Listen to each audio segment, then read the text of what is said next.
think about all of the folks that were after Jesus and were looking for ways to plot against him and to kill him. There was a lot of enemies that Jesus had, but Martha put all of that aside. She didn't care. And this town, Bethany, where this little village where Martha stayed, was only about 1.5 miles from Jerusalem, so it wasn't too far. If you recall, when Lazarus died, a lot of Jews came to pay their respects to Martha and to Mary. Martha was willing to risk it all. Martha was willing to risk it all. In verse 39, it talks a little bit about her sister Mary.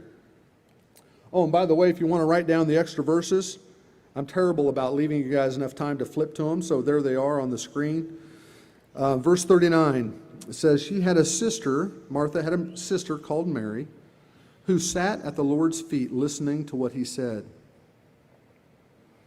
It appears that, and we don't know this for sure, but it appears that maybe after they met them somewhere on the street, that Jesus began teaching even then.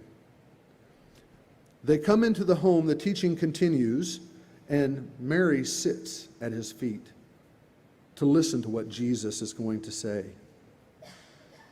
And I can imagine her, and I don't know if they had chairs then. I don't know if they had chairs that Jesus sat up in a chair, or if he sat up on the edge of the table, or if he sat on the floor cross-legged like an Indian style.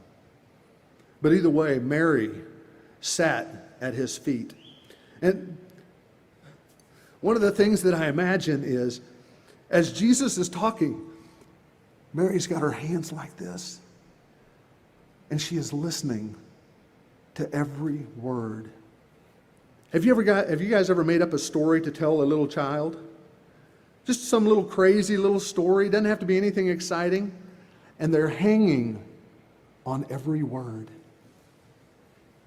I can imagine Mary. Isn't that just a beautiful picture?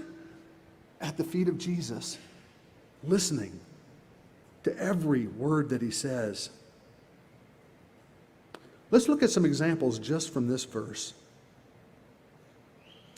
Mary is putting aside everything else as she intently listens to Jesus. Even with all the commotion and all the extra people, I'm sure this wasn't a 5-bedroom house that they were in, and I've got 12 disciples plus Jesus plus Mary plus Martha. I mean, I'm sure it's got to be crowded and there's a lot of commotion going on, but she didn't waver. She never let anything disrupt her attention to Jesus. Jesus had a destination, as I spoke earlier in Luke 9:51, which says, as the time approached for him to be taken up to heaven, Jesus resolutely set out for Jerusalem. But he took the time to stop and to teach. Another example from just this one little verse. Jesus didn't need a synagogue to share the gospel. He didn't need a church building. It was wherever he was at any moment in time. It did not matter. Jesus was about the Father's business.